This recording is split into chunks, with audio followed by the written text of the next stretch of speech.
Hello everybody, it is Callie yet again. I told you guys I would be doing another video, and so this is it.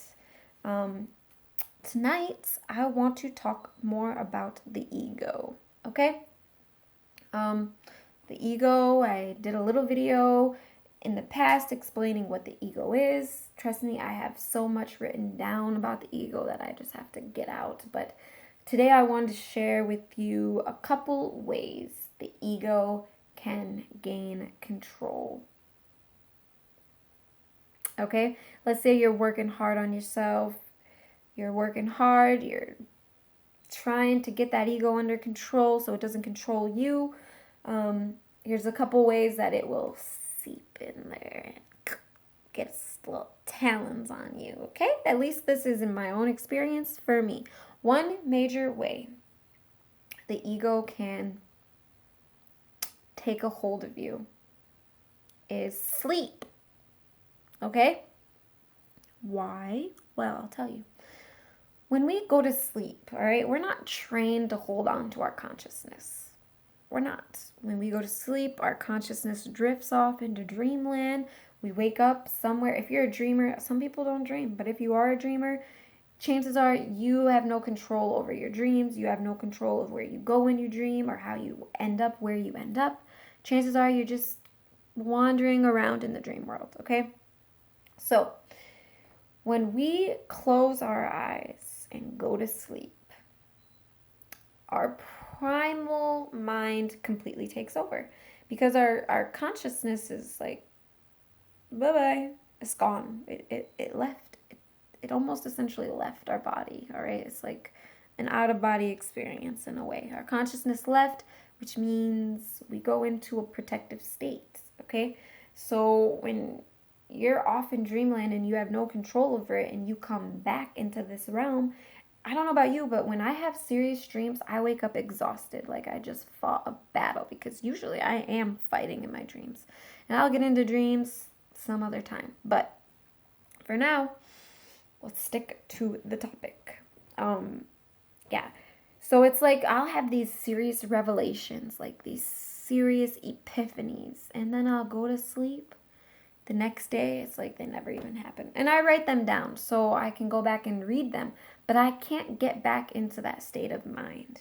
So sleeping for me completely takes me away from being in complete control of myself to being in an ego state of mind. And I always ask myself, who's talking in my head? Because if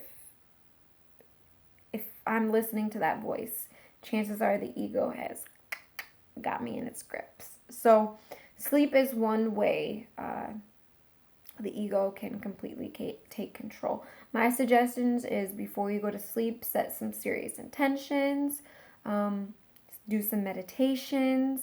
Try to hold on to your consciousness. Try to hold on to yourself. It's super easy to lose yourself in the astral world, in the dream world, but it's kind of dangerous because that's when energy spirits will try to steal. Essentially, they try to steal your ideas. They try to steal your revelations. They try to steal your progress. Or what they'll do is they'll implant ideas, false things into your consciousness that completely throw you off from trying to really get to the core of who you are. Okay, so next would be pleasure, addictions.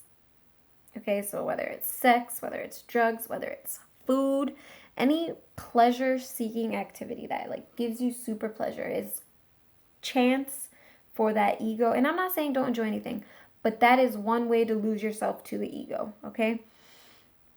And this is something I do. For me, it's food.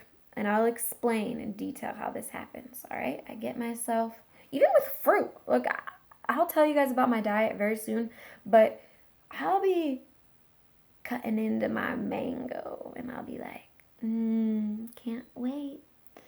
And I'll take that first bite and I'll be like, tastes so good. And I'll take that second bite and the third bite and fourth bite. And before you know it, I'm lost in the sensation of taste. All right. And the senses is one way for the ego to get control. So Next thing you know, it's in control. It's like, ooh, what are we going to eat next? You need more. Eat another mango. Eat a banana. You know what?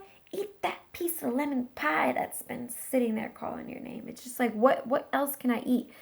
It drives you and it wants more and more and more. Nothing satisfies it. And that goes for, any drugs or sex or any type of pleasure. If you don't maintain some self-discipline, then next thing you know, you're lost in um, an ego episode, and it's a week, couple days, a month before you get control back of yourself. Because it's like when the ego takes over, you're not driving your vehicle, the ego is driving your vehicle.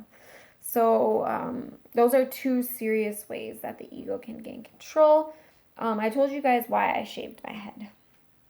Or I would tell you why I shaved my head. And one of the main reasons is I used to have this long, beautiful hair. Oh, maybe I'll show you guys some pictures one day. But I had some long, beautiful hair, okay?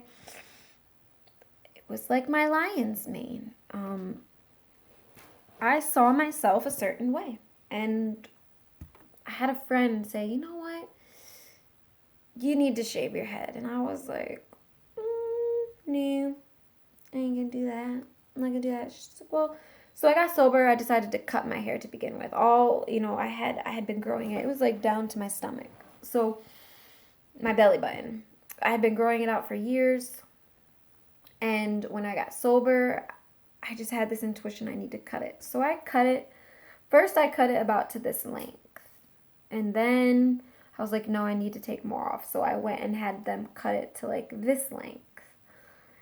And then I had a friend say, you know what, you should cut it more. And I was like, started thinking about it. First I was like, no. And then I was like, you know what? I need to shatter my self-image because I see myself in a certain way. And the ego has some serious control over our image. That's another way. When we look in the mirror, when we dress up, when we put our makeup on, that's another way the ego can just take control of us. We want to look good. And it's not about how we look. It's about how we are inside. So I remember sitting there and she's cutting my hair. And I remember the ego's voice was like, what are you doing to me? And I said, it will be okay. And she's like, she's the inner she, me, that's the devil, she, me, whatever. It's like, no, don't do this. Please don't do this. And I was like, it will be okay. And she started to freak out that I almost started to cry. Not me, but she was like crying. I had to go into a seriously, because, I mean, this is kind of what I looked like. I had no hair. It was so weird. It was so crazy. I had to go into this meditative state, and I was like, it's going to be okay. It's going to be okay. It's going to be okay. But you know what? It really tested me because I had men that would be like, what, did you ask her to make it look like a boy? Like, why did you cut your hair? Men hated it. They hated it. Women were like, oh, you look so beautiful. Women loved it. Men hated it. It was definitely an experience. But I did this before the whole feminism trend, so to say. And it's just...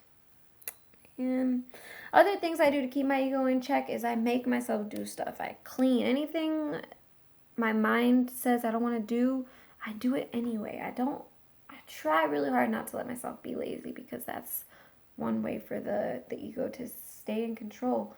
It doesn't want to do anything. It just wants to do nothing. Nothing. It's like, okay.